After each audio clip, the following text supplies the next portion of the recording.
How do you know who's fake and who's not? Yeah, who's fake?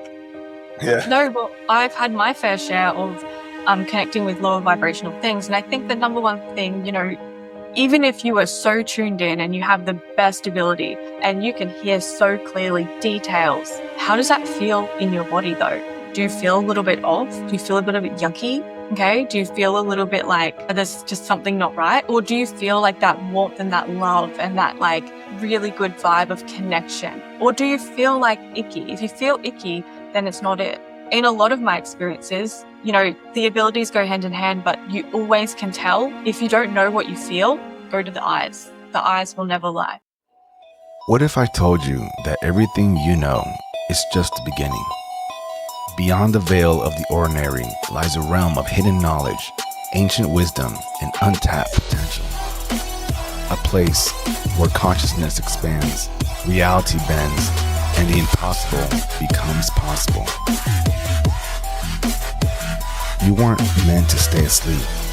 You were meant to awaken.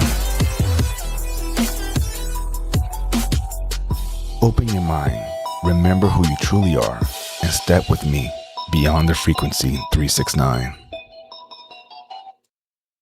Hey, before we start the episode, if you're on YouTube or Rumble, like, subscribe, and hit that bell. You want to make a comment? Go for it. It's America. If you catch me on Spotify or Apple Podcasts, hit me with those 5 stars. I appreciate the support. Let's start the show. All right, welcome back to Beyond the Frequency 369. I'm your host, Cesar Pagan, and my guest today is Abbey Harries, an Australian psychic medium, energy mentor, and host of a transformative YouTube channel that's helping thousands awaken to their intuitive power and multidimensional self. She's here to share wisdom that bridges the seen and the unseen. And real quick, if you haven't already, be sure to rate the show on whatever platform you're listening on and hit that subscribe button so you never miss these powerful conversations. And with that being said, Abbey, welcome to the show. How are you? Hi, I'm good, thanks. How are you? Doing fantastic. So for those of you that are listening, Abby's in Australia. So I'm in Florida. So we have about like an 11-hour difference. So scheduling this thing was a little bit of a challenge, but we're here. We're about to have a great conversation, and hopefully people can take away something from this talk and maybe trigger some remembrance of who you truly are. Maybe you might get some new interests, some new sources, things like that. And more importantly, I'm going to have Abbey let us know here in her introduction how people can get a hold of her. Yeah, for sure. So thank you for having me. I'm so excited to talk about all that good stuff. So I have my own website at the moment. So it's just my name, which I'm sure will be pinned in a description, which is abbeyharries.com. And you can find me on YouTube as Abbey Harries, Instagram, Abbey Harries, and TikTok, Abbey Harries. It's just the same handle and website for everything if you wish to follow along the journey and join in. So yeah. Awesome. I appreciate that. And Abbey, I got to tell you this is how I found you. In this current season, I've actually been very fascinated with outer body experiences. So obviously when we're on the internet, we're doing researches. I've interviewed a friend of mine named Ryan Cropper. I've talked to, I'm also trying to get that guy, Darius J. Wright on there. He's a popular guy there too. And also a couple of other friends that have even gone through his courses and have outer body experiences and things like that. But in my feeds, one of what I believe is one of your most popular videos, which is the how to have an astral projection on demand, something like that. So that came on, I checked it out, and I was like, wow. What was so gravitating to that episode was the way that you explained it, different from everybody else. And I think that's fresh. And that's why I wanted you on the show so people can get different perspectives of this topic that's pretty fascinating. So with that being said, Abbey, I want to know, do you always feel like that you've always had a strong connection to something beyond the physical, or was there a moment that it just clicked for you? Yeah, great question. So I feel like I've spoken about this a lot on, my platforms and teaching all of this crazy stuff. But as a kid, I always had that connection. I feel like a lot of people have the collective experience of being more receptive as a child. So as a child, I remember my youngest memories ever. I remember like telling my mom, telling my family, like, I can't believe I'm on Earth. I can't believe I'm here. And I used to have a lot of sensory OCD. So I struggled to touch matter. Like I couldn't open a door handle. I couldn't touch a light switch. I couldn't do all that stuff because it was so bizarre to me that I was in a physical 3D reality. Okay. And I remember telling my mom, like, I can't believe this is real. And everyone was like, yes, like this is real. Like, what else? And I'm like, no, you don't understand. Like, I've waited so long. Like, I can't believe I'm here. And I was always in disbelief. And it took me a while to actually like become comfortable with being in a physical body, being in physical reality. And I always had that. And what came with that was I used to always have, and I've said this so many times on my platforms, is extraterrestrial experiences from a very young age. So in particular, these blue beings would always visit me in my room and they would just kind of like observe me and I felt comfortable with them. I don't know why. It's like we recognized each other. We just always knew each other. They've always been there. And obviously growing up, going into school, being programmed, going through society, everything like that, I kind of forgot and disconnected. And that's the human experience. I grew up, I created an identity, I did things. And then as I got older, I started to then go back down that path. And that's where I came back into this world and tapped in and did all that and it's the exact same energy as I had as a child. And there was just, that 10-year gap where I wasn't in that energy. So yes, but also no. Yeah, yeah. I appreciate I wanted to dissect a lot of that because, and again, for those of you that are watching this episode or listening, if you haven't met Abby, haven't seen her YouTube channel, you're going to get a lot of good information today. Okay. And hopefully you guys can go ahead and check out her channel, which again, like she said, I will have it on the description. So you guys can just click and just go and enjoy. All right. So Abby, I'm interested. Okay, first of all, when you said at a young age you had this remembrance, like how young? Like toddler, like Yeah. yeah, It was like my first memories. Like when I think about, what were my first memories? I guess our first memories come in, I don't know, like 3, 4, 5 around that age. And I just remember just always having that. And I'd always see things around the house and tell mom, like, there's people at the back door or there's someone standing there or, just I remember always saying these things and no one really, it was just like, that's your imagination. So yeah, it was like my earliest memories around that time frame. And it took me so many years to accept that I was this person, this character on Earth and get used to being in a physical body. I felt so uncomfortable for so long. Like I wanted to always cover up. I never wanted to go out. Like I just felt so uncomfortable and even touching things. And yeah, it was very like strange time for me becoming familiar with this earth and this reality. But yeah, I would say it was around my earliest memories. and how did your parents receive all that? Like, did they encourage you? Did they try to shut things off for you? How did they help you out through that? How about that? Yeah. So my mom was like, she was never against it, but I think in her mind, it was kind of like, that's just a kid imagination thing. I mean, I feel like there's so many stories out there about kids remembering past lives, kids remembering things or just knowing things and telling their parents and saying that they had an imaginary friend, for example. And it's always imaginary. It's all just in your imagination. And I feel like there is that kind of, I don't know, there's like two different ideas that have been placed between each other to, is it imagination or is it a genuine connection because you're closer to source energy, you're more receptive, you haven't been programmed yet. So my mum thought it was just imagination, but as time has gone on, it has become very, very evident that it wasn't my imagination and it was me being so close to source energy and not having the layers of society covering my channel, covering my abilities and things like that.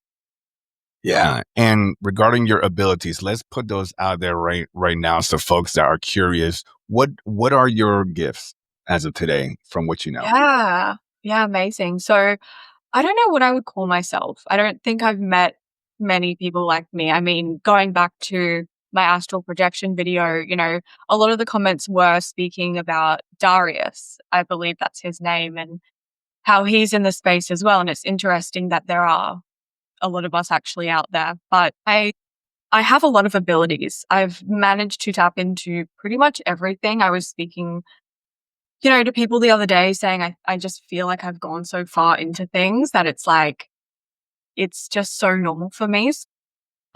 Psychic abilities, I have been doing readings for years now. What comes with that is the ability to tap into the mediumship side of things, connecting with a lot of people from the other side, whether this is someone that has passed over, whether this is someone that didn't choose to incarnate on Earth, a spirit guide, things like that. Of course, going by my YouTube, astral projection, out of body experiences, I've been doing that for years. That also leaks into lucid dreaming. I feel like there's quite a lot here that I have been able to tap into and work with. And yeah, so I don't know what I would actually call myself, a psychic medium, an energy mentor.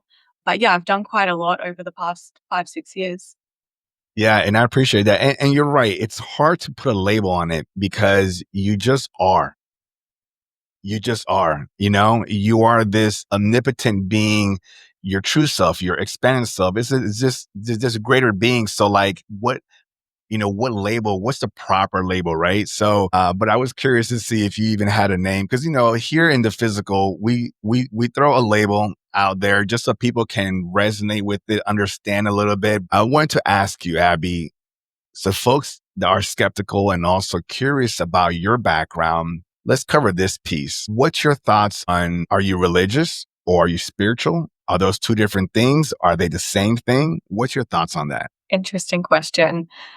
Honestly, I've been on this journey for about 6 years now. I was 19. I started meditating to rewire my nervous system because of trauma. And through the meditation, I tapped into spirit and I tapped into something so much greater than myself, like a greater power. And for such a long time, I went down that path of exploring the clairsenses, of exploring the ability to connect with people from the other side, receive guidance, receive messages, um, you know, go to the Akashic records, project my consciousness to different places, heal and understand this human experience. And I've been doing this for so long that I would always say, yeah, I'm spiritual. Like that's spirituality. I'm about, get rid of the label. This is your true self. This is your soul. This is your spirit. Like before you came to earth, that's who you were. When you leave, that's who you're going to be. Like it's always within you. And that's why I always say everyone can do this work because that's who we are. And this is just like a little skin suit that we're wearing with a name. But I have to say that over the past, 8 or 9 months, I feel like I've gone even further. And it's really hard to describe this because I feel like there has been a sense of Christ consciousness coming through to me.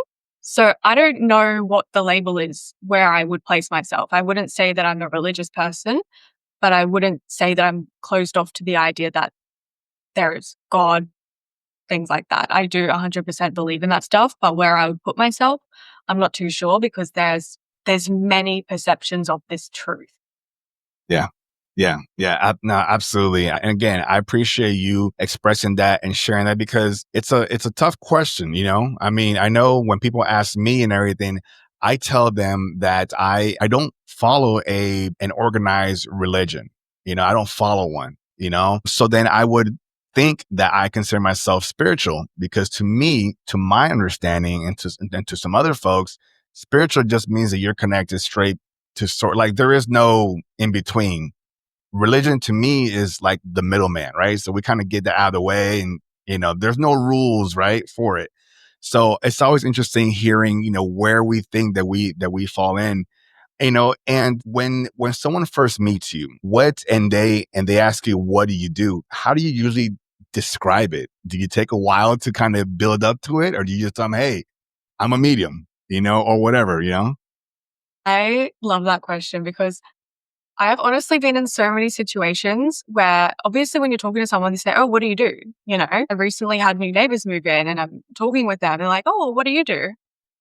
And for such a long time, I used to like and R around it and be like, oh, like I just like have a spiritual business. Like, I'd fluff it and I wouldn't be direct to the point. I think that's because I felt like there was so much like, I don't know, there was like this narrative around it that it was woo woo and it was like like psychotic and things like that. But more recently, even evolving in my journey, I I go with a bunch of things, to be honest, because I don't label myself as like, oh, I'm a psychic medium. I guess, you know, honestly, it just depends on the mood that I'm in. If I am just in and out, I'll just say, yep, psychic medium, here you go. But if I'm having that in-depth chat, I'll go further. I'll start talking to them about all different sorts of stuff. And I think we realize that a lot more people are open than what we realize. We think there's a stigma, but if you actually start to talk to someone and start to hear them, and you start to speak about, the esoteric concepts, you'll see that people actually like lean in a bit and they say, "Oh,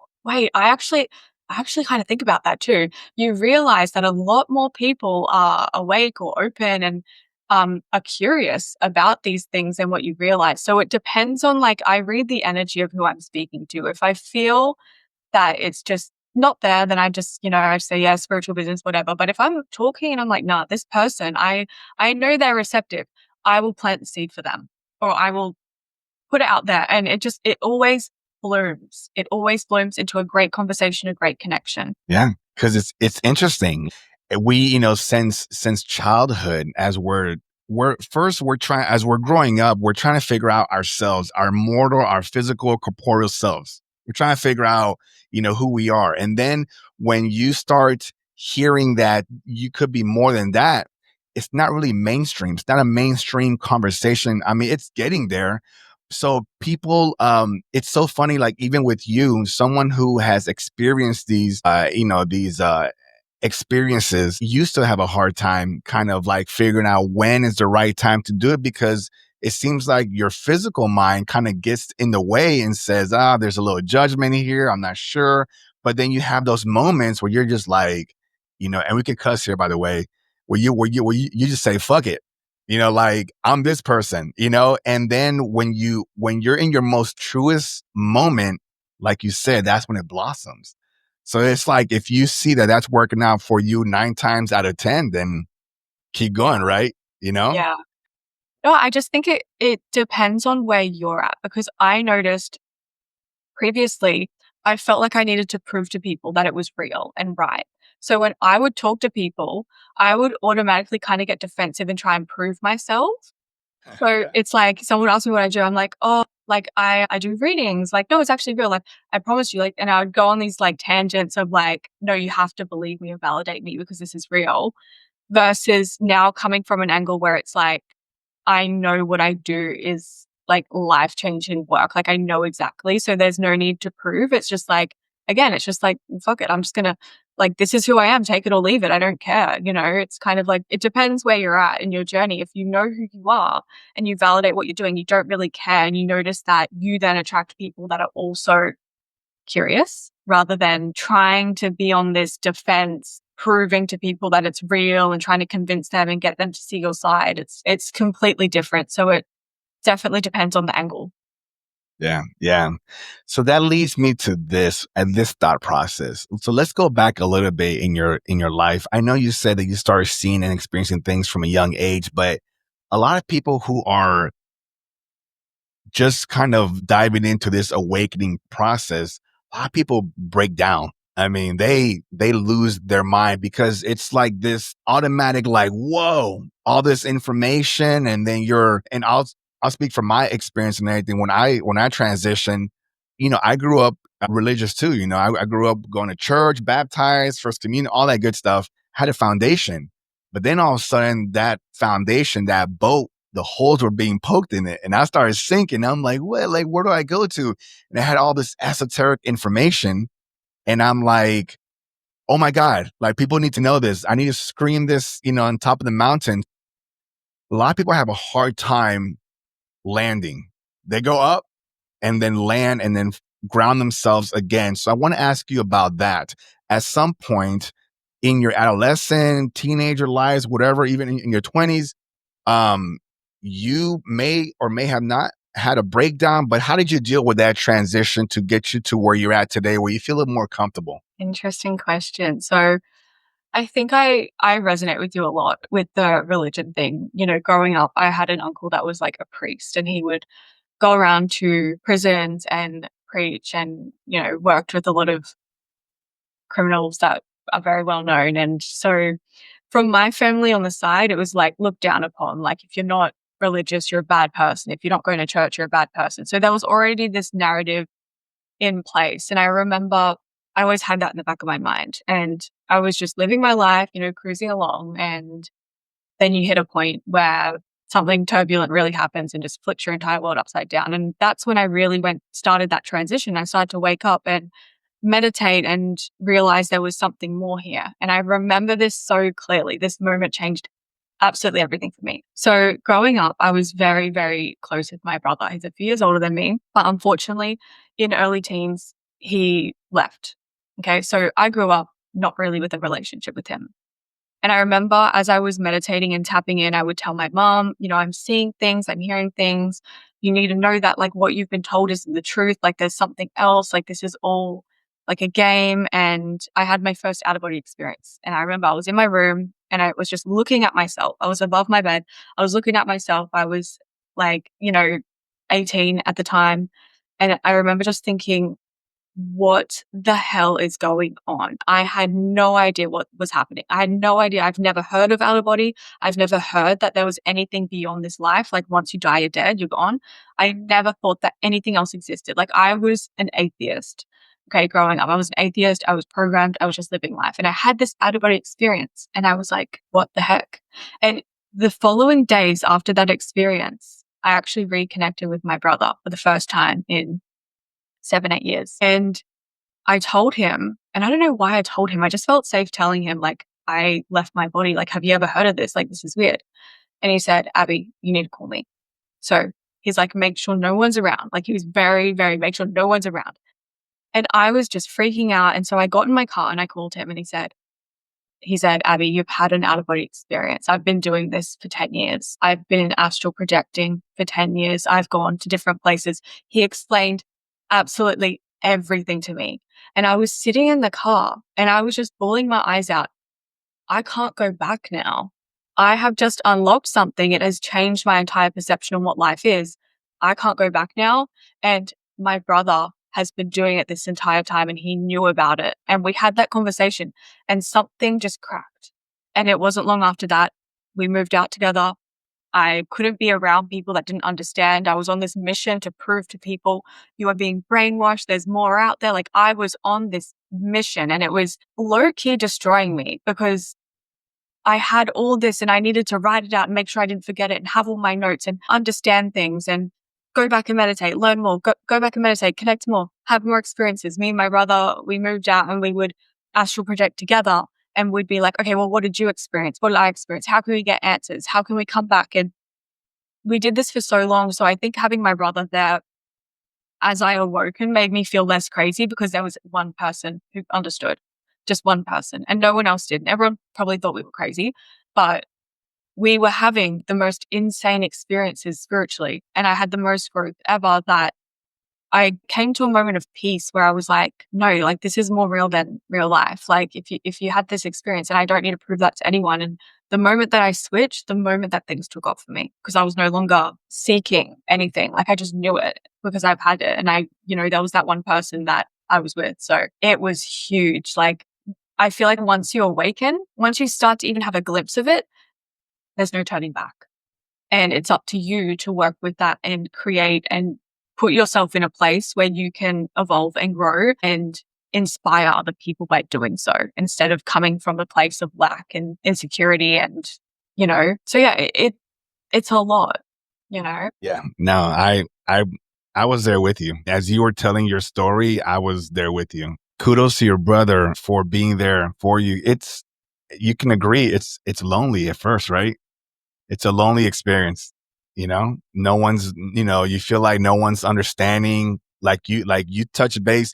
Those of you that are listening or watching this, some of you are resonating with this, because we've all had our moments, and I'm glad Abby was able to be open and share hers because that's important. You guys need to know that it's not just you. You are not alone.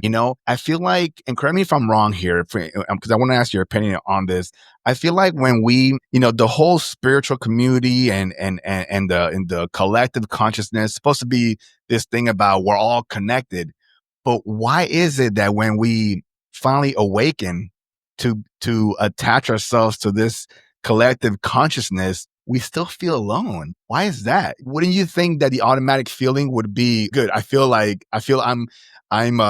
with everybody. I'm good. Like, but it's hard. Why do you think that transition is intentionally made like that? Yeah, that's a really interesting question. I remember in my days, feeling so alone, like nobody really understood. Like I did have my brother there, but other than that, like, I was going to my medical job and I was looking around at everyone, like, coming in and I don't know if I can say this, but coming in, like getting their vaccines, like taking their pills, like, I get it, 100% I get it.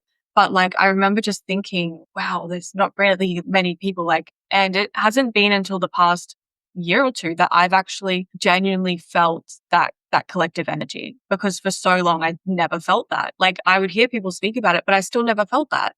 I never felt that at all. I was like, no, I'm still alone. I would say like I'm a lone soul, I'm here on my own. I don't feel like there's anyone even, I don't feel connected to that energy as a collective.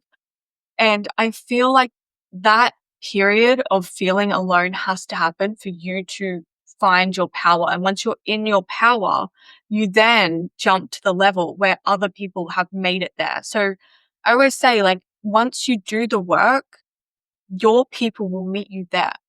And that's what I experienced, because in that lonely period, I couldn't make friends. I couldn't relate with anyone. I didn't even feel like there was even an online community that I resonated with. Like I didn't find anyone that I was like, these are my people. Like it was always very lonely. And it's like the moment that I just owned who I am and owned this is the path that I'm walking and that I don't need to go to anyone to kind of like support me and lift me up. Like I find that strength in myself. The moment I just popped up and suddenly people came to me. I didn't go anywhere. Suddenly I felt, you just feel the energy shift and suddenly opportunities come to you. Suddenly, like all of my closest connections now just literally showed up on my doorstep. A lot of people come see me and say like, how can I manifest my people and these people. And I'm like, you genuinely have to find your power in yourself and be okay with this character that you are and find company within yourself. Like be your own best friend, own your experiences, and the people will come. That collectiveness will come. You will start to see that no longer your outside world is no longer people that don't get it. Now you're filled with everyone that does get it. And that's where I'm at now. And it's such a good thing. But I had to go through that transition of being lonely and feeling misunderstood to finally get to a point where I owned who I am. And then everything was reflected back to me. So if I didn't go through that, I probably wouldn't be here. Abby, before we continue, if you need to, because I got water here. Do you need to grab some Yeah, water? Ain't that? You I good? order. Okay. Hey, cool, nice. Stanley too. We both got our Stanley. water cups. Yeah. No, it's good. Cool. So okay, so I wanted to ask you that because okay, so you went through that.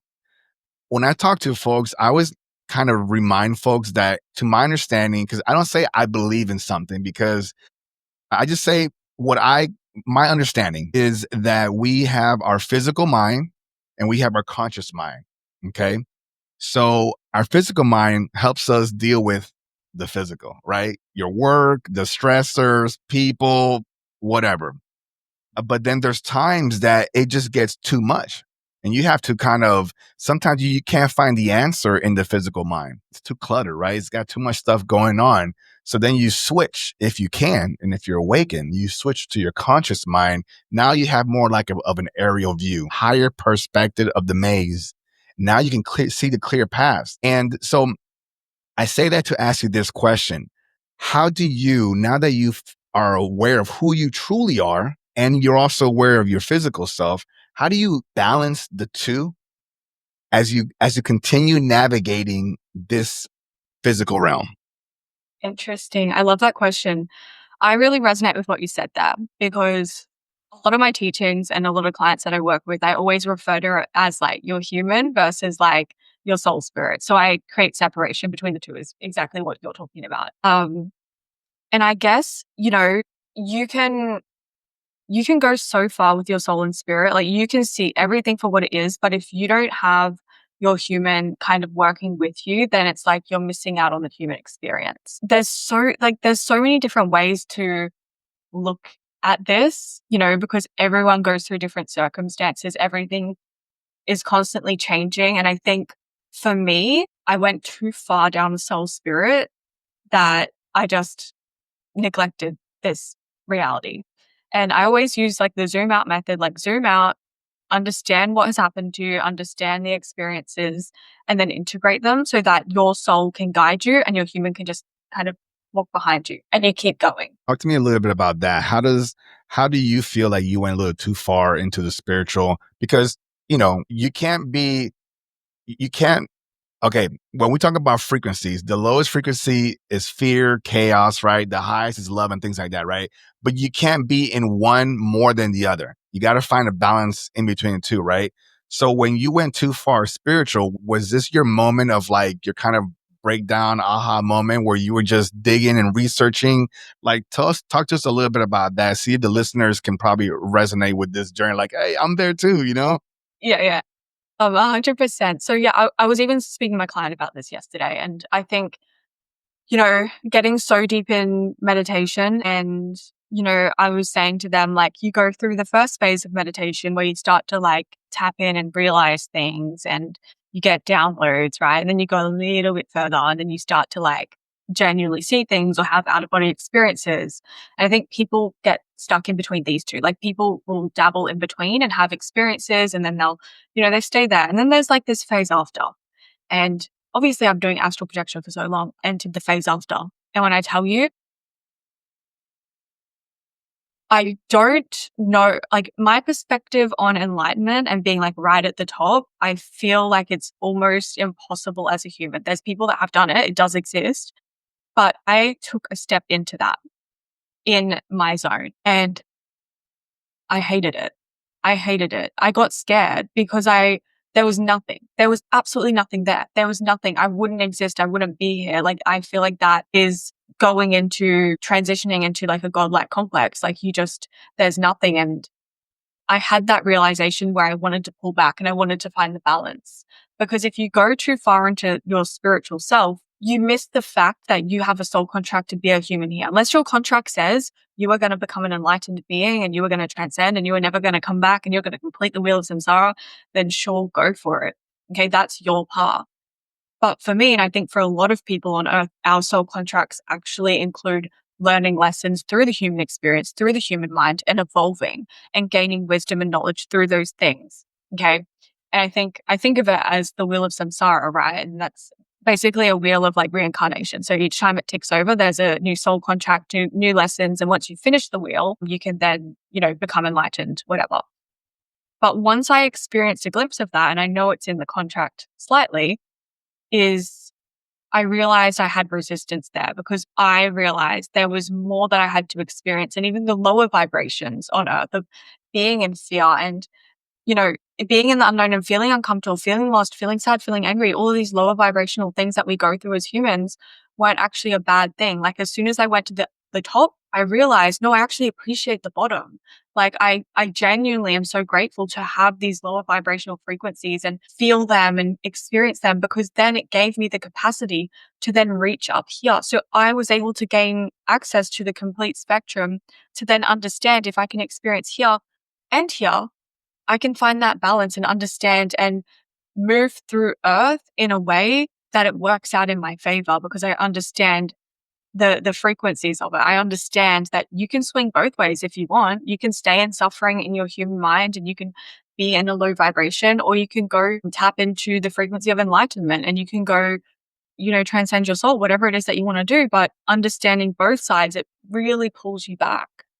Right. And it's crazy because just recently I was at the markets with my friend and there was a little tarot reader there and she was saying she does aura readings and we're like, yeah, let's go and see what she says. And, I feel like I just do that stuff randomly. Like, I don't know, something's just like, yeah, let's go do it. But it's like, what do you need to know, Abby? Anyway. And she was basically saying to me, like, your vibration's too high. And she was trying to lower my vibration in this little tent at a market. And it was so bizarre. So talking about that question now, I just find it really interesting. Yeah, that's it. That's interesting. I've never heard of that. Is interesting. I never heard of somebody trying to lower your vibration like it's too high. Like that's weird, right? It was It was so awkward. it was so bizarre. And yeah, she was basically trying to get me to like chant and lower my vibration and say like, I'm up with the angels. I need to come back down to earth. And then she got me like stand up and turn around and trying not to Yeah. laugh because I'm like, what is going Yeah. on here? You know, this is so strange to me. But What anyways, did your intuition like? Did your intuition was it saying like just run out of here? I feel very strong in my energy. I don't feel like a lot of things can affect my energy. Like I am, obviously this is a human experience, but going through the spectrum of up and down, I am so stable with where I'm at and I love where I'm at. Like everyone that comes into contact always says something about energy. Like, oh, you have good energy, or like I feel like rejuvenated. It's like because I've done so much work to just stay where I'm at. And even if someone tries to, you know, send evil eye, or if someone tries to, it just backfires. It's like I have a protective shield. And Yeah. I think Yeah. that's something we should all aim for to get the best experience possible. Yeah, yeah, definitely. You're talking about protecting your energy. I mean, you do that constantly, and I've said this on probably on interviews or other shows and things like that. When I've been a guest, I've been telling folks that it's about visualizing that protection, right? It's whatever you're comfortable with. I tell folks that I think of the Iron Man suit, you know, flying in. I literally just say I am protected, and I visualize this Iron Man suit just coming in, armoring up, and everything. And in that visualization, I feel like I'm protected. Some people, you know, do bubbles and whatever the case is, but it's all about the intention. And I'm glad that you do that too. When you were talking about earlier, it reminds me of, you know, a phrase that I have on my website that says, you know, we're here to experience what we're not. And and that's exactly what we're doing. That's what you're doing. You know, you already had a glimpse. You have an idea of what you are, and you know that you, in order to get the full experience, you got to take a break from being omnipotent, come down here and be able to die, to be heard, to be manipulated, to go through all these human experience. So when you finish this experience, you go back with a fuller understanding of who you are. One of the objectives of this podcast is to help people remember what they already know, you know, because we forgot. We come here and the world convinces that we're something else, you know, like, for example, like what you see here, you know, I saw this hat, I made this hat, I saw this shirt on TV, like, you know, this chain, whatever. I am a compilation of images that I've seen, you know, of experiences in my life, my environment. I'm just a collection of that. So who am I really, right? You know, that's the question that most folks do. Most folks ask, you know, who am I? I want to know, let's talk about some of those interesting experiences that you've had, because you talked about outer body, right? Since we are on that subject, can you give us like something recent, maybe one of your most profound ones that you've remember experiencing, how you felt about it, what you brought back from that experience, things like that. Yeah, of course. I've honestly just had so many. I think my favorite one of all time that I hold really close to my heart was an experience that I had around my birthday earlier this year. So essentially, my grandmother passed over almost a year ago now, so around like April. And we were like best friends in the world. Like we hung out every day. She'd always say like, Abby, go hang out with your friends, go live your life. And I'm like, no, we're best friends. So we would hang out every day. And unfortunately, it was her time to leave. And it was my first birthday without her. And I was in my room, like this is my room. And I was in a lucid dream. And I was down near my car and her dog ran out in the dream. And I was so aware. I was looking around. I was very, very aware of where I am. But it wasn't astral projection. It was a lucid dream. And her dog that I used to take care of, obviously, because I was like caring for her, was running up to my apartment. So I followed the dog and I could hear my grandma calling my name, Abby, like Abs, Abby, Abs. And I remember just getting so excited because I've had encounters with her previously, but I was just getting excited because it's been a while and it was a bit fresh. So I was getting super excited and she was down the end of my hallway. I opened the door, I looked down the hallway, she's standing at the end. And I got so excited that I woke myself up. And I just went zhoosh, straight. And I woke up. And I was so frustrated with myself that I had just like come out of that because I got too excited. I went on my phone for a bit, I was looking on my phone, I was like, no, she's still here because I could still feel her. because people don't realize that the astral plane or ethereal plane overlap the physical plane. So I could feel her, and I knew that that lucid dream was borderline in between. And I was like, Abby, you're going to go back there now. She's waiting for you. So I closed my eyes, put my phone away. And within 30 seconds, I drift into this dream and I come out of my body. I can't even describe it. Like I float out like a ghost. And suddenly I'm back where I was before. So I had put myself back into that state, this time out of body. I walk down to her and she greets me with a hug and she says, happy birthday, Abs. She said, happy birthday. She's like, I'm so proud of you. Like, I'm so sorry for what you had to see and what you had to go through. We're both just crying. And every time that she comes and, you know, everything on the astral plane's a bit like warped. Like it's a bit different, but similar. You know, if you've ever experienced astral projection, you would know that like, say you have like a desk in the corner of your room, that desk may look taller or it may be in a different spot, right? So everything looked funny, but I remember we were just in this bubble of energy and it was like electric, and we always hold hands whenever we meet again. It's like our thing. And she always squeezed my hands to wake me up because I don't believe that spirits can stay too long when the connection is so clear. So when you are so conscious and so in that state and connecting with the other side, you can't stay for too long. That I'm still figuring out with all the experiences that I've had, why there's a urgency to not stay too long. And I think it's because in those states, you're really vulnerable and they don't want you to be vulnerable. But she squeezed my hands after we had a conversation, woke up, and as I wake up, I'm still holding her hands, like I can still feel it and I feel it drift away. And it's such a bittersweet experience, but that to me has just like been seared into my brain. Like that is there for life, those experiences that I've had. So that kind of dabbles into a lucid dream, going back through the lucid and then projecting myself out back into the same situation, because it's always happening around us. Right? It's always happening, even if you're not aware of it. Yeah, no, well, first of all, happy birthday, right? Oh, yeah. It was in January, a little bit earlier. Okay. Oh, you're in January? Yeah, I'm Aquarius. I'm January 20th. Where are you at? 30th. Oh, wow. That's cool. Yeah, power Wait, numbers so you're there. Aquarius? I'm Aquarius too. Yeah. Yeah. I'm Aquarius too. You don't happen to have a twin, do you? No, I don't have a twin. Okay. Because I have a twin. I was just kind of curious to see. My power number is 2. I'm also into numerology. I'm actually 2 minutes older than my brother. So what's that? Your life path. I'm not sure what does that mean? Yeah. So life path is like, I don't know, like the theme of your soul contract, I want to say. Like the wish I knew. I you wish just I kept knew. on your birthday. You should do it. Yeah. How would I find that out? Is that something I can just like Google it? I guess I don't know. Yeah. There's heaps of like online calculators. It'd be Okay. really interesting. I'm a 7, so it'd be interesting if you're a 7. Yeah. Man, now I'm curious. I think it's 2, but who knows? We'll see how that works.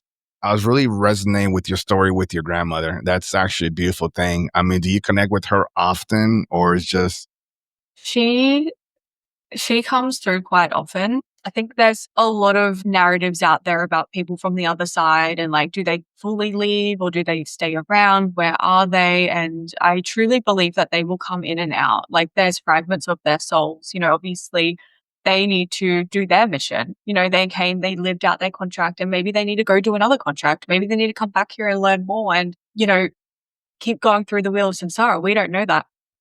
But I do believe that fragments will come in and out. So every few months she'll come and visit me, and I always love it. And she's always there. So it's honestly, it's so beautiful.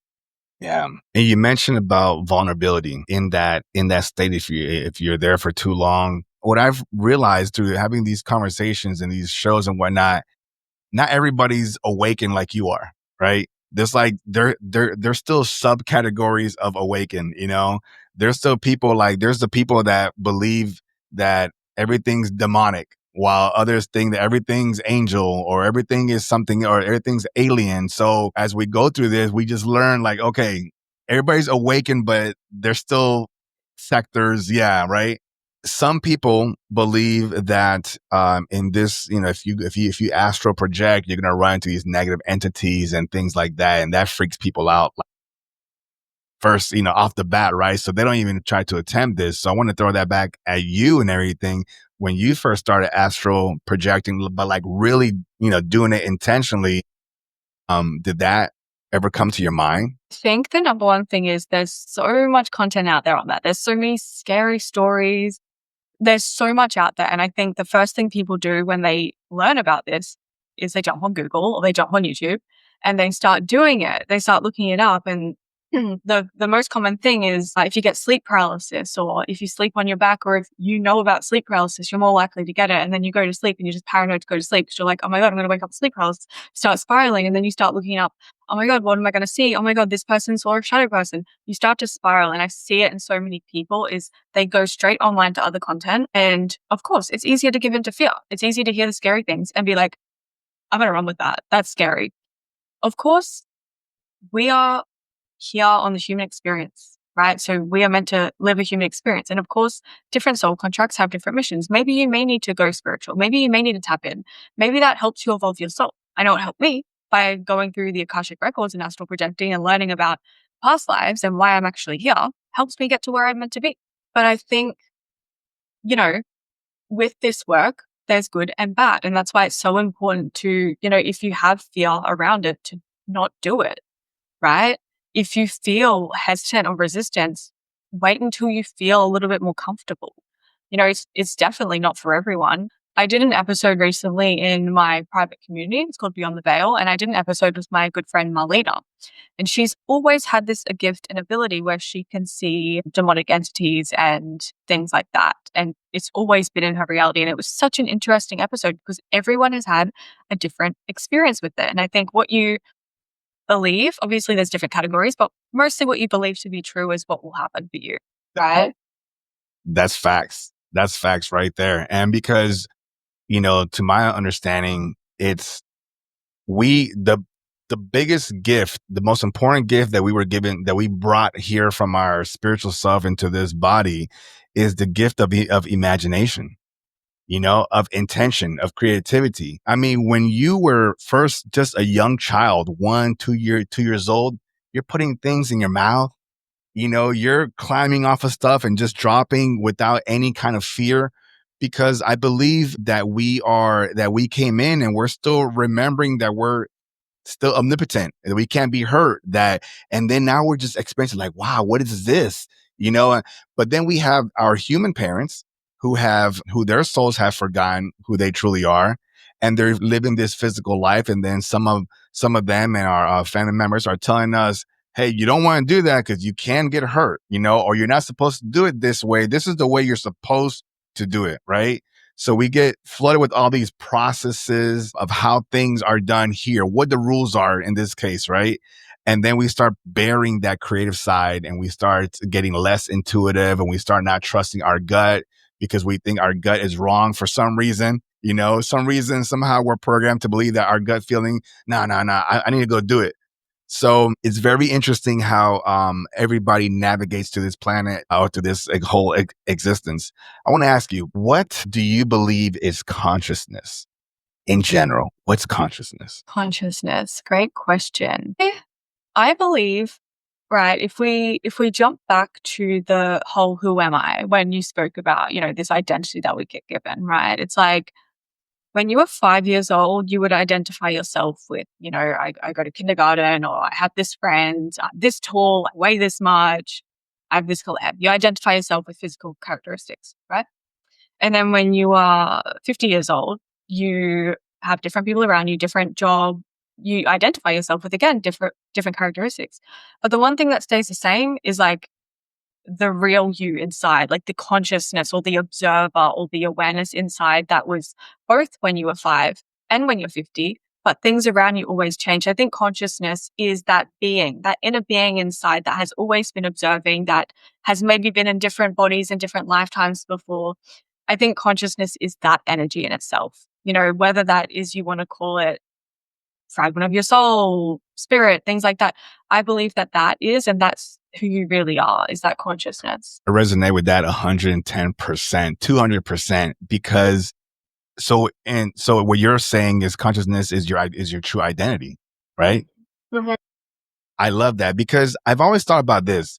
For the people that have, I think it's Alzheimer's or dementia, whatever, sometimes who we thought that they were is gone, but they're still moving around like an NPC, just a vessel moving around on autopilot, but their identity, their character, their personality is no longer there. So I asked the question, what left? What left? What do you think for people in those situations, which I'm sorry for anybody who's got a family member that's going through that, but do you believe, Abby, that what do you think their consciousness left and why do you think it left? Why do you think it left the body on autopilot?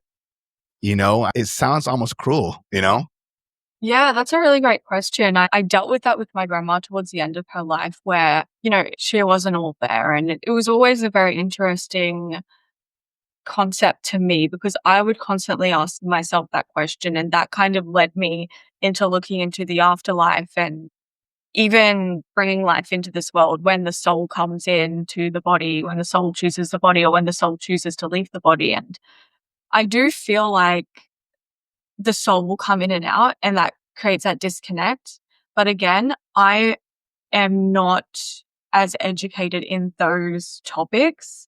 But something that will probably fit into that kind of category, I want to say, is looking into, for example, very similar to dissociative identity disorder. And that stuff, that blew my mind when I learned about it. Obviously, it's honestly such a tragic and sad thing, but I've worked with people that have turned it into their biggest superpower.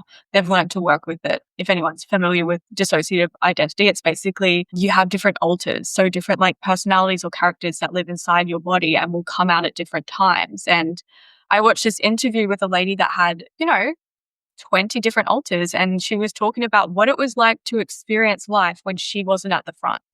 So it was the same person, but it was a different person on the inside. And she said it was like driving a car. She would be in the back seat observing while the different alter came to the front. And they would have a different name, they would have an accent, they would even have different like DNA blood results. Like if you took a blood test, one of them would have diabetes, one of them wouldn't have diabetes. No, what? Complete. Yeah, it's complete. That's what I imagine is similar with like the same concept as like dementia and Alzheimer's is when, that consciousness that originally had the body goes into the back seat and maybe something else steps forward, or maybe a different alter in the terms of dissociative identity disorder. Yeah. Damn. Yeah, wow. That's new to me. I need to find now. It just made me think. I need to find somebody to do an interview with that has like multiple personalities and see how they navigate through. That would be interesting conversation. Yeah, I But mean, I'm wondering what the hell. Go ahead. I'm sorry. Yeah. yeah, no, it's very interesting. I used to work in like a medical center, and there was a psychologist that was very close with. I was studying psychology at the time as well, so I was so interested in all of this and the mind body connection. And there was a lot of patients that had that, and I would watch them switch in and out of different alters, and it would go from like a happy boy, and then it would turn into like an older woman speaking to me in a child's body. So for me, that blew my mind, and it made me very interested into what actually is happening spiritually, because psychologically they've done so much research in it. They've come to the conclusion that when you go through really bad trauma, you cannot handle it. So you'll have different alters come forward to protect you. Some are even like animals. They're not all like humans. Like some can be fairies, some can be, and very, very fascinating. So psychologically, they've drawn conclusions. There's still research being done, but they've pretty much came to that conclusion. But what's happening spiritually? Same thing with Alzheimer's. What's happening spiritually? Yeah. It's like, okay, one vessel, and let's say you have three different spiritual conscious minds coming into it. Like the question is why? Why not get your own body, right? Why try to clutter this one body and then experience it? I mean, you know what? Now that I say that out loud, we have this understanding that, source is it's broken up into all of us to experience itself subjectively. So maybe it's like it's going far out on left field. And it's like, let me try to see how to experience myself three different forms in one vessel. And yeah, you know what? There's nothing wrong with that. I guess that's the way it's intentional. Now that I Yeah, think yeah. about it. It's very interesting. I think, well, this like dissociative identity disorder comes from like really, really bad trauma. So when you literally cannot handle it, like you will start to split. And people say that it's different fragments of your personality. I personally don't believe that because like I've met people that is like a 10-year-old boy, for example, named John, and then they'll have a different alter that is name is Brenda and it's like a 50-year-old lady and they speak different. They have like a British accent, they have a different accent. Like what that is still something that I'm trying to figure out. And you can ask them, where did you come from? Like, who are you? Where did you come from? Why are you in little John's body? And they will just say, like, I'm an alter. I'm an alter, Oh, very so they interesting. actually say I'm an alter? Yeah, like I'm an alter. Like, or some of them will just say, like, no, this is me. Like, no, I'm 50 years old. And, I've heard crazy stories about some of them being awful and they will just block out the original. So The they other don't know. ones, So you may yeah. wake up like a week later and your alter has just taken full control. Very, very interesting. So it's what's happening there spiritually? Yeah, yeah, man. Yeah, that's a whole that's a whole That's the rabbit whole thing. hole that I'm interested in because I see movies like that too. So it's always fascinating, right? So let's go into like quantum mechanics. Do you study any of that stuff? What's your understanding of how this universe works and how do you believe any of the science stuff? Do you resonate with any of it? Yeah. Interesting. I think a lot of people think that I read a lot of books and I study a lot and I research things and I like have all my notes. I'm the complete opposite. I've read two books in my entire life, which was The Untethered Soul by Michael Singer and The Mountain Is You by Brianna Wiest, I think. I don't read, I don't research. I learn through experience. And that's when I know that I really validate myself and trust myself because I know my experiences are real and it's whatever the higher power is giving me. I'm just the vessel for Earth. If something needs to be birthed onto Earth, it'll come through me and then I'll put it out there, right? It's not about me jumping from book to book and trying to find answers. It's about me finding my own version of truth. And so when it comes to, quantum physics and all that stuff, I don't know what label you would put on that. What I do know and what I do believe in is that everything is energy and you perceive it through your physical senses. So like the only reason I know that this exists is because I can hear it when I click it and I can feel it, right?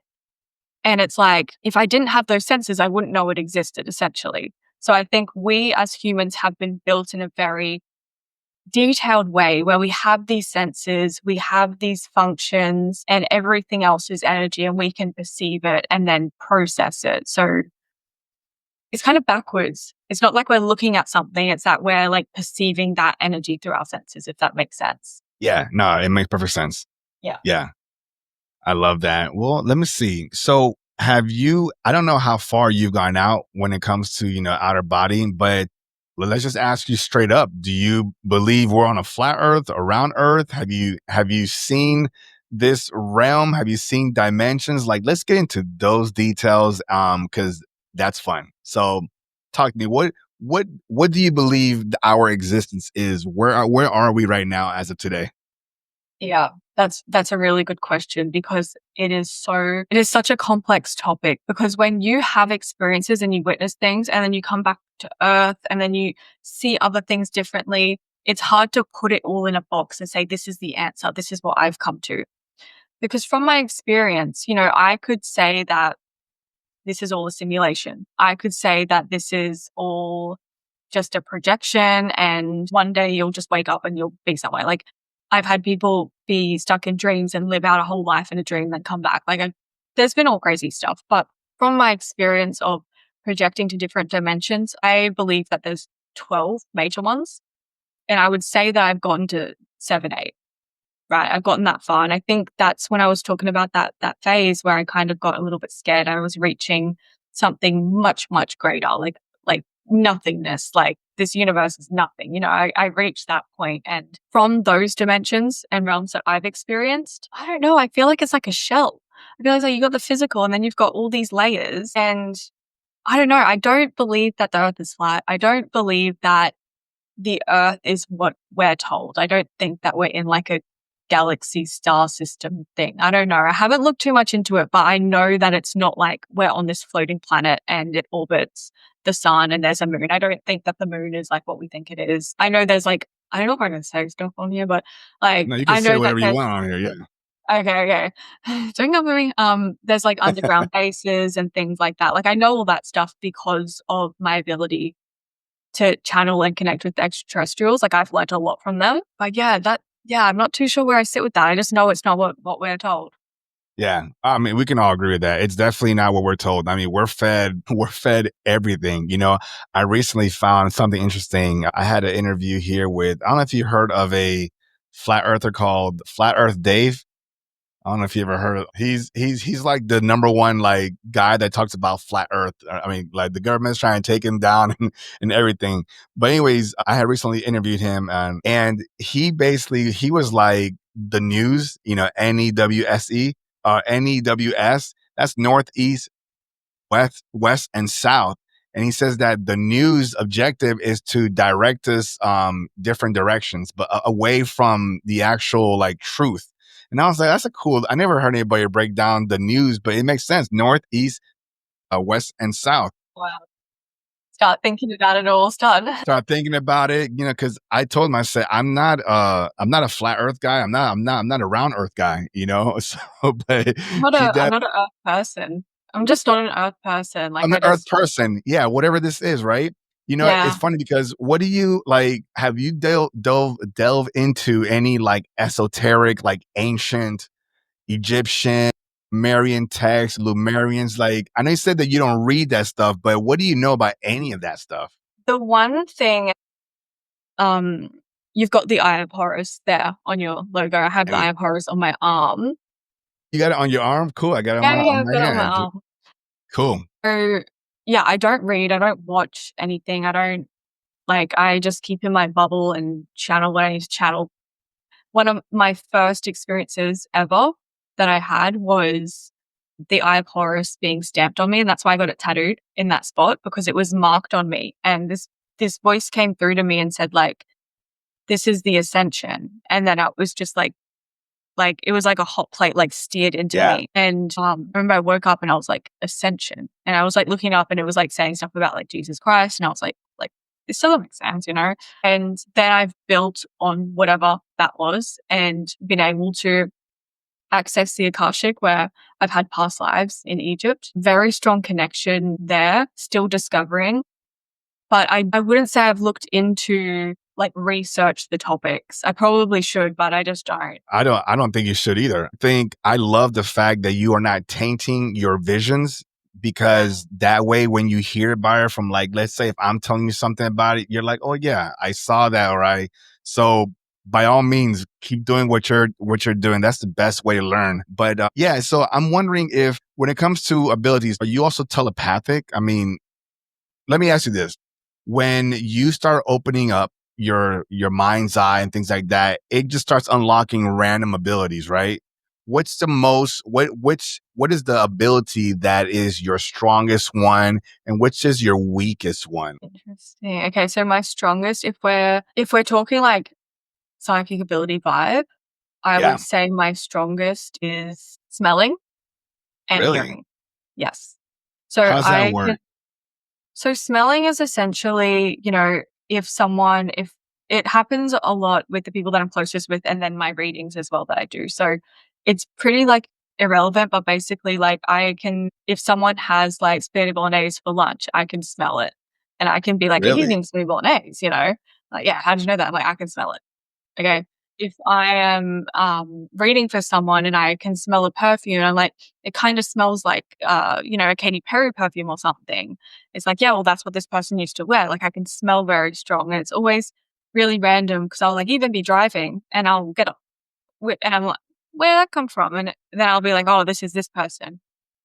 So it's Wow. very strange. Smelling and also hearing, um, they'll just speak to me. They'll just speak. I'll just hear it. And it's not my internal voice, it's an external. So I can hear the pitch, the tone, the sound, you know, and even from then that clicks into clairvoyance where you can start to piece together what they look like. So yeah, those two are my strongest. My weakest is Well, wait, probably wait, wait. Before you go to your weakest one, I want to ask about, okay, so that's actually because a lot of skeptics that don't have these abilities are like, tell me more, like, how does that work? Because maybe they're sensing this stuff and they need some kind of clue, right? You said that you can hear it and it's audible, like how I'm talking to you, like that?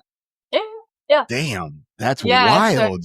yeah, so usually we'll only come through one ear at a time. I won't hear it through both. And if you can kind of visualize like a funnel from in your ear, then going out into like a cup, it's like the person is speaking into it. So it's like a microphone and it'll come through. But a lot of the times when I do that, I do feel their presence around me. So if it's someone that's passed over, they will come through. With one of my previous clients, someone close to her had passed away and that person actually came through and was walking through my room and they would speak to me through my ear and I'd just tell them, we're both just like bawling our eyes out crying, like, he's saying this and he's saying this. But then if it's like, for example, at my old job, if someone said something about me, I would hear it and then I would hear them saying it. So I was like, did you say this? Like I heard that, you know? Yeah. So you can tune in and hear both from the other side and in this physical. Damn, Yeah. so yeah, so you're just in your room or whatever, and something's just walking by and just talk like pacing in your room and talking to you. Yeah. But very, very strong on boundaries. So if I'm in my readings, Okay, I yeah, allow for like the highest good and highest vibration. I've gone to the other side where it's been very demonic and dark.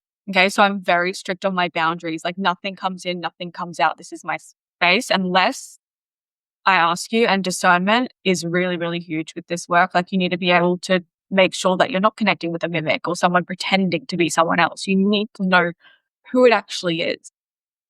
damn, that I didn't think about that. So you've found out how to discern that and figure out who's a copy and who's.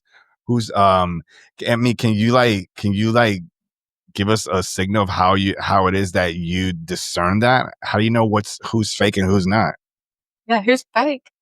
Yeah. No, but I've had my fair share of connecting with lower vibrational things. And I think the number one thing, even if you are so tuned in and you have the best ability and you can hear so clearly details, how does that feel in your body though? Do you feel a little bit off? Do you feel a little bit yucky? Okay. Do you feel a little bit like there's just something not right? Or do you feel like that warmth and that love and that like really good vibe of connection? Or do you feel like icky? If you feel icky, then it's not it. In a lot of my experiences, the abilities go hand in hand, but you always can tell. If you don't know what you feel, go to the eyes. The eyes will never lie. If you look into the eyes, you can tell if it's a mimic, you can tell if it's a demon, you can tell if it's genuinely someone's soul that has passed over that wants to connect. You can tell. And I've come up against so many mimics where I've been able to look them in the eye and say, go away, you're not welcome here. I know that's not you. And they'll go, They go. yeah, call them out. They just like disappear. So that's good. So you have boundaries. So they don't, for those that are curious, right? They don't just they'll pop in and they'll say, "Hey, can we talk?" And then you'll just tell them yes or no. And if it's a no, then they go away and they respect that, right? Yeah, yeah. But a lot of the times I have the boundary, they can't even come in. They can't even come in unless I am saying, I'm doing a reading today. I'm going to open the space if anyone wants to come through and I'd be very intentional and protective. I'm very protective of my energy and of my clients and the people that I work with. Then they can come through. If it's urgent, they will keep coming and coming. But most of the time I shut it off. I don't even allow it to come in because I know that this is my human experience. A lot of people really want the gift, but once you get the gift, you're kind of like, let's not let that consume every single day of my life. Yeah, yeah, yeah. I mean, you said there, it's all by the intention. So, and you are always in control, folks. You are always in control. If you don't have to be psychic or anything like that. If you're having a dream or a lucid dream and you get scared, take back control. Like find in your dream, I don't know, take 3 breaths. Matter of fact, let me ask the expert. If you're caught in a situation where you realize, oh shit, like, I'm in this fear state, something's gonna hurt me. What would be your advice to those people on how to take back control while they're still asleep, per se, Yeah. or out of body? Yeah. Yeah, so in the moment, if you get to that point and you feel out of control, I think it comes back to before you go into the work of understanding why you even have fear or why fear would come up or why you feel that way. Because a lot of the times, you know, even in like movies these days, and you hear stories of like, if you feel like you are stuck in a dream or you're stuck in a situation or you're up against something, you automatically think that that has more power than you. Like we automatically just give our power away because we're like, oh my God, you're scary and I'm just this little vulnerable person. It's like, well, why have you placed them above you? We're all beings. We're all, you know, either in the 3D, in the 5D, in the 8D, whatever you want to call it, we're all existing. And it's like, we're all just beings on different vibrations. It's not that someone's more powerful. It's like, if you own your power, you don't come up in those situations. But if you are in the situation, you feel like, oh my gosh, yeah, you are always in control and finding something that can ground you back to where you want to be. So whether it's a code word, whether it's something you want to do, prick the consciousness of being like, okay, back, home, safe, light, whatever you want to do, finding something that you truly believe works. Because yeah, you don't want to just be like, oh, she said that, I'm going to do that and it doesn't work. No, it's not one Yeah. shoe fits all. Find something that works for you. And Abby, I don't really believe in negative entities per se. I know they exist, but I don't see them. I don't perceive them like a thing because what's darkness? It's the absence of light, right? You know, so the way I see negative entities is that we all came from this unconditional love state, right? And somehow this entity fell so far away from that light, right? And they become this dark entity. And then the movies and everything else that we see trains us to say, that's bad. If it's dark, it's bad, right? If it's light, it's good. So when for those of you out there that are beacons of light, that in this case, if you have negative entities that are always around you, collect yourself and ask the question, how can I help you? Because what if they know that they're so far removed from light and they see you shining bright like the sun, and they're trying to come back to you for help, for help. I have outer body experience friends who says that I'm so bright, I have these negative entities always trying to come to me. And you know what they do, Abby? They grab them and they hug them, they pull them in, and they become a portal back for that negative entity, and that entity is gone, like back into its. When I heard that, I was like, holy shit, that is a whole different way of even perceiving all this.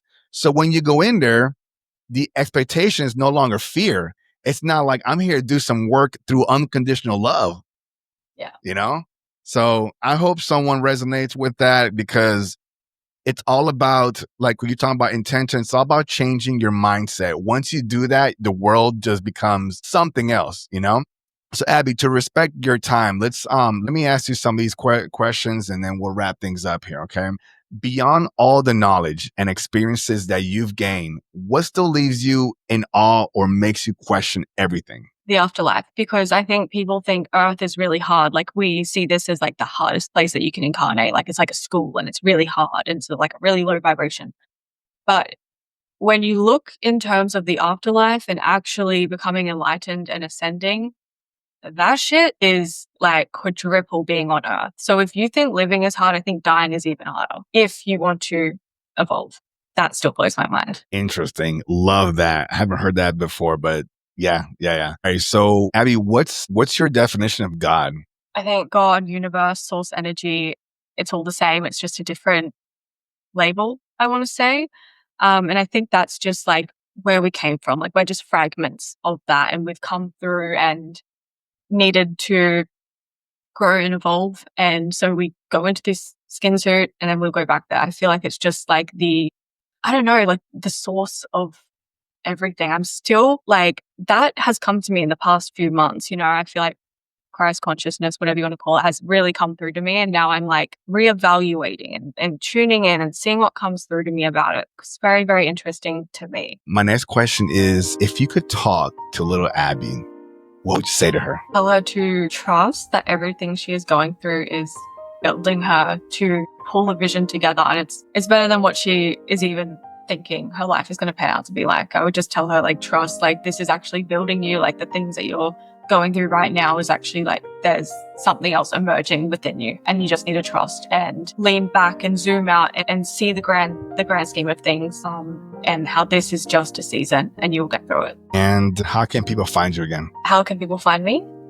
One more time for those that missed it. So you can find me on YouTube, Instagram, TikTok, and the handle is just Abbey Harries. And I also have my website, abbeyharries.com, which I have all my products, my services, my private community, all that good stuff, all just in there.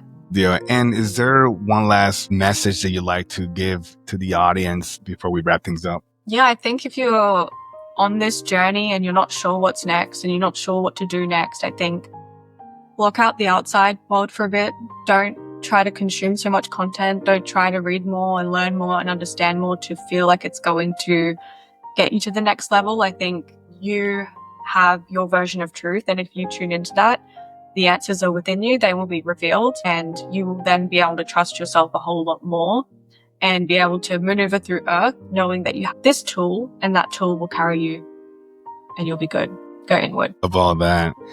Yeah. Abbey, it was a pleasure, an honor. I'm sitting in gratitude for you to have gifted me this opportunity to have this wonderful conversation with you. And I'm more happy that the listeners get to just like dive in, and I don't know what they're taking from this, but they're going to take something from it. And that's what makes me happy. That's the whole point of having these conversations. So I appreciate you being part of someone's transformation, because that's what you do. And audience, so I will remind you as I wrap things up, I love you. I hear you. I see you. I am you. Continue to ask questions. Don't be afraid to pull back the curtain and take a deeper look. Push forward, always reaching beyond the frequency.